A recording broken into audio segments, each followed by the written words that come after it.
बंधु माने आजिर एही कार्यक्रम को आपण मानक स्वागत। आजिर एही कार्यक्रमटी बिछा राशि व्यक्ति विशेष मानक पई बहुत गुरुत्वपूर्ण अटे।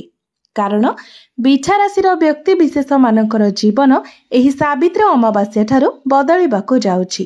कारण सावित्री अमावास्या परे ग्रह नक्षत्र मानकर चलन रे एक बहुत बड़ परिवर्तन हेबाको जाउछि, जार प्रभाव रे आपणकर स्वास्थ्य, शिक्षा, प्रेम जीवन, वैवाहिक जीवन, भाग्य, क्यारियर एवं व्यापार वाणिज्य प्रत्येक क्षेत्र रे एक बड़ परिवर्तन हेबाको जाउछि। तो आपणक जीवन रे केउ सब परिवर्तन हेबाको जाउछि से विषय रे जानिबा पई आपण भिडियोटी को स्किप न करी शेष पर्यंत निश्चय देखंतु। एवं आपणकर जदि बिछा राशि होइथाय तो भिडियोटी को लाइक करी चैनल टी को सब्सक्राइब करी दियंतु। कमेंट बॉक्स रे भक्ति एवं श्रद्धार सहित जय मां सावित्री निश्चय लिखंतु। तो बंधु माने आसंतु आरंभ करिबा आजिर एही कार्यक्रम को, जहा आपणकर जन्म राशि तथा चंद्र राशि उपरे आधारित अटे। तेबे राशि चक्रर 12 गोटी राशि मध्यरु अष्टम राशि हेउछि बिछा राशि एवं बिछा राशिर राश्याधिपति हेउछंती मंगल। तो सर्वप्रथमे आसंतु जानि नेबा नवग्रहंकर स्थिति किपरि रहिछि। तेबे आपणको कुंडलीर चतुर्थ भावरे विराजमान अछंती राहु, पंचम भावरे विराजमान अछंती शनि, षष्ठ भावरे विराजमान अछंती शुक्र, सप्तम भावरे विराजमान अछंती बुध एवं सूर्य, अष्टम भावरे विराजमान अछंती देवगुरु बृहस्पति, नवम भावरे विराजमान अछंती मंगल एवं आपणक दशम भावरे विराजमान अछंती केतु। तो सर्वप्रथमे आसंतु जानि नेबा आपणकर स्वास्थ्य किपरि रहिबो एही सावित्री अमावास्या परे। तेबे कुंडलीर प्रथम भावटी होइथाय आपणक स्वास्थ्यर भाव, इम्युनिटी सिस्टम भाव एवं आपणक प्रथम भावर अधिपति हेउछंती मंगल। मंगल आपणकर नवम भावरे गोचर करूछंती। तेबे 7 जून को मंगल आपणकर दशम भाव को चलन करिवे। तेबे बंधु माने आपणक पंचम भावरे विराजमान अछंती शनि एवं आपणक पंचम भावर अधिपति गुरु आपणकर अष्टम भावरे विराजमान अछंती, अर्थात आपणकर पंचम भावरे पापी ग्रह विराजमान अछंती एवं आपणकर पंचम भावर अधिपति मध्य खराब स्थिति रे विराजमान अछंती। कारण अष्टम भावटी को कुंडली रे भल बोली माना जाय न थाए। तेबे पंचम भावटी होइथाय हमर पेटर भाव। तेणु आपणको आपणकर खाद्य पानीय उपरे विशेष ध्यान रखिबार अछि। जहाँ आपण खाउछंती देखि चाहि खांतु। आपण चेष्टा करंतु स्वास्थ्यप्रद खाद्य खाइबा पई। बाहर खाद्य को आपण संपूर्ण रूप से अवॉइड करंतु। जेते पारिबे आपण हेल्दी फूड कंज्यूम करिबा पई चेष्टा करंतु। कारण जेबे भी आपणकर पंचम भावर अधिपति अष्टम भावरे गोचर करिथांती तो आपणकर पेट जनित समस्या देखा देई थाए। विशेष करी जेतेबेले आपण बाहर को केउ आडे जाउछंती, ट्रैवल करूछंती, सेतेबेले आपण निज सहित घर खाइबा नेकी जिबाको प्रिफर करंतु। कारण केवल सावित्री अमावास्या ही परे नुहे, परं संपूर्ण 1 वर्ष पर्यंत गुरु आपणकर अष्टम भावरे ही रहिबे। तो 1 वर्ष पर्यंत आपणको निज स्वास्थ्यर ध्यान रखिबार अछि। आपणको आपणकर खाद्य पानीय उपरे सचेतन रहिबार अछि। एहा व्यतीत अन्य कोनोसी स्वास्थ्यगत समस्या आपणकर देखा जाउ नाही। एबे आसंतु जानिबा आपणकर शिक्षा क्षेत्र किपरि रहिबो एही सावित्री अमावास्या परे। तो बंधु माने कुंडलीर पंचम भावटी होइथाय आपणक शिक्षार भाव। तेबे पंचम भावर अधिपति हेउछंती देवगुरु बृहस्पति। गुरु आपणकर अष्टम भावरे विराजमान अछंती एवं आपणकर पंचम भावरे विराजमान अछंती शनि। तो बंधु माने वर्तमान जदि आपणकर सेमिति किछि अति आवश्यक नाही तो जून मासटी को आपण स्किप करि दियंतु।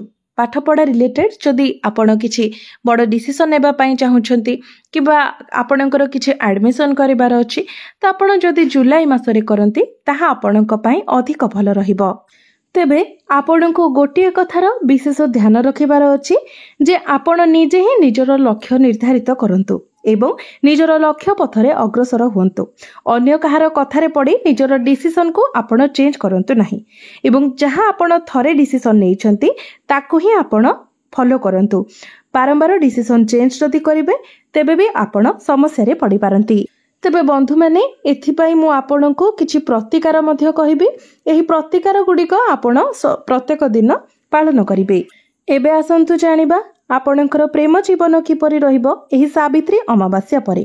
तो बंधु माने कुंडलीर पंचम भावटी आपणकर शिक्षार भाव हेबा सहित पंचम भावटी मध्य होइथाय आपणक प्रेम जीवन। तेबे आपणक पंचम भावर अधिपति हेउछन्ति देवगुरु बृहस्पति। गुरु आपणकर अष्टम भावरे विराजमान अछन्ति एवं आपणकर पंचम भावरे शनि विराजमान अछन्ति एवं 7 जून परे मंगलंकर दृष्टि आपणकर पंचम भाव उपरे रहिबो। तेबे 7 जून परे आपणकर प्रेम जीवन टिके भल रहिबो। तेबे आपणको किछि विशेष कथार ध्यान रखिबार अछि। आपण जहांको सहित लव रिलेशन ने अछन्ति से टिके मुडी स्वभावर होई पारंती। तांको भितरे आपण टिके जिद्दी स्वभाव देखि पारंती। तबे ए सब को आपणको ही कंट्रोल करिबाको पड़िबो एवं आपणको आपणको बाणी उपरे मध्य नियंत्रण रक्षा करिबाको पड़िबो। कारण मंगल जेतेबेले आपणकर दशम भाव को जिबे तो दशम भावरे रही आपणकर प्रथम भाव को देखिबे, जहा फलरे आपणको मध्यरे टिके क्रोध स्वभाव देखा देबो एवं आग्रेशन मध्य रहिबो। बेले बेले आपणको मध्यरे धैर्य हानि मध्य होई पारे। तो ए सब कथा प्रति आपणको ध्यान रखिबाको हेबो। एबे आसंतु जानिबा आपणकर वैवाहिक जीवन किपरि रहिबो एही सावित्री अमावास्या परठारु। तेबे बंधु माने कुंडलीर सप्तम भावटी होइथाय आपणक वैवाहिक जीवनर भाव। आपणक सप्तम भावरे सूर्यंक सहित बुध विराजमान अछन्ति एवं आपणकर सप्तम भावर अधिपति शुक्र आपणकर षष्ठ भावरे विराजमान अछन्ति। शनिकर दृष्टि मध्य आपणकर सप्तम भाव उपरे रहुछि। तेबे बंधु माने षष्ठ भावटी को कुंडली रे भलो बोली माना जाय न थाय। तो आपणक सप्तम भावर अधिपति जेतु षष्ठ भावरे विराजमान अछन्ति, तेणु आपणको आपणक वैवाहिक जीवन प्रति मध्य विशेष ध्यान रखिबार अछि।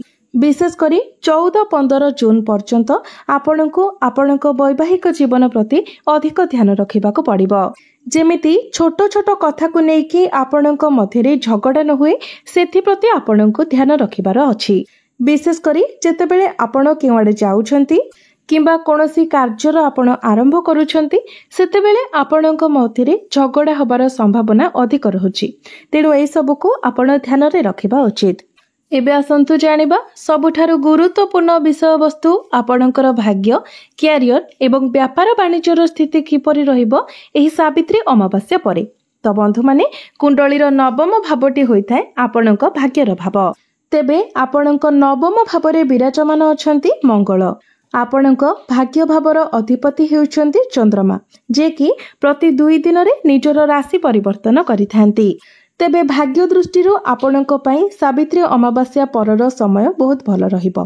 कारण मंगल हेउछन्ति आपणक राशिर अधिपति एवं राशिर अधिपति होई मंगल आपणकर नवम भावरे विराजमान अछन्ति एवं 7 जून परे मंगल आपणकर दशम भावरे गोचर करिवे। दशम भावटी मध्य बहुत शुभ स्थान अटे, केंद्र स्थान अटे। तो भाग्य आपणकर बहुत भल रहिबो। तेबे भाग्य संबंधित आपण जदि किछि कार्य करिबा पई चाहुछन्ते, किछि स्टेप नेबा पई चाहुछन्ते, आपण करि परिबे। जदि आपण किछि इन्वेस्टमेंट करूछन्ती, कोनोसी बड़ जिनिस किना किनि करूछन्ती, किछि बड़ कार्यर आपण आरंभ करूछन्ती, तो आपण करि परिबे। किंतु मने रखंतु तरबरिया भाबरे किछि करिबे नाही। जहा भी करूछन्ते भाबी चिंती कले आपणक पई ताहा भल रहिबो। किंतु भाग्यर आपणको सपोर्ट मिलिबो, जहा फलरे काम आपणकर होइजिबो। एबे आसंतु जानिबा आपणकर क्यारियर किपरि रहिबो एही सावित्री अमावास्या परे। तो बंधु माने कुंडलीर दशम भावटी होइथाय आपणक क्यारियर भाव। तेबे आपणक दशम भावर अधिपति हेउछन्ति सूर्य। सूर्य आपणकर सप्तम भावरे विराजमान अछन्ति। मात्र 15 जून को सूर्य आपणकर अष्टम भाव को चलन करिवे। तो 15 जून पूर्वरु आपणकर कार्य बहुत भल रहिबो। आपणकर क्यारियर बहुत भल रहिबो। आपण जेउ भी क्षेत्र रे कार्य करूचंती सेथिरे आपणको सफलता मिलिबो। तेबे आपणको बास गोटिए कथार ध्यान रखिबार अछि। आपणको निजर क्रोध उपरे नियंत्रण रक्षा करिबार अछि एवं स्ट्रेट फॉरवर्ड होई कहा मुहरे आपण किछि कथा न कहंतु सेथि प्रति मध्य आपणको ध्यान रखिबार अछि। आपणको निजको कंट्रोल करिबार अछि। कारण सूर्यंकर दृष्टि आपणको प्रथम भाव उपरे रहुछि। मंगलंकर दृष्टि मध्य प्रथम भाव उपरे रहिबो। तेणु आपण निजर क्रोध कारणरू जदि हठात करी कहार मुहरे किछि कहि दियंती, स्ट्रेट फॉरवर्ड होई किछि कहि दियंती, तो आपण ही समस्या रे पड़िबे। तेणु जेते पारिबे निजको शांत रखंतु, कंट्रोल करंतु। किंतु जदि क्यारियर रे आपणकर किछि टार्गेट रहिछि तो टार्गेट आपणकर कंप्लीट होई जिवो। 15 जून परे आपणको आपणको कार्य क्षेत्र रे टिके अधिक परिश्रम करिबाको पड़िबो किंबा आपण निजर काम कार्य को नै टिके अधिक ट्रैवल करि पारंती। किंतु आमे जदि आपणकर बिजनेस कथा कहबा तो बिजनेस पई सावित्री अमावास्या परर समय आपणको पई बहुत भलो रहिबो। तो सावित्री व्रत परे परे आपणकर बिजनेस भलो रहिबो, किंतु लास्ट आडो को आपणको पई टिके टॉप रहिबो। बिजनेस रे आपण टिके अप डाउन देखिबाको पाइबे। एबे आसंतु जानिबा किछि प्रतिकार विषय रे, जे प्रतिकार गुडिक करिबा तरा आपणको अधिक मात्रा रे शुभ फल प्राप्ति हेबो एवं जहा सब अशुभत रहउची से गुडिक खंडन होई जिवो। तो जेहेतु आपणको कुंडली रे गुरु दुर्बल स्थिति रे अछंती, खराब स्थिति रे अछंती, तो गुरुंकर प्रतिकार स्वरूप आपण प्रत्येक दिन गुरुंकर बीज मंत्र 108 थर जप करंतु। एहा सहित प्रत्येक दिन आपण सूर्यंकर बीज मंत्र मध्य 108 थर जप करंतु। प्रत्येक दिन आपण मंगलंकर बीज मंत्र 108 थर जप करंतु एवं प्रत्येक दिन आपण हनुमान चालीसार मत पाठ करंतु। तो बंधु माने आपणकर जीवन मंगलमय हो, यह ही ईश्वरंक निकटरे मोर प्रार्थना।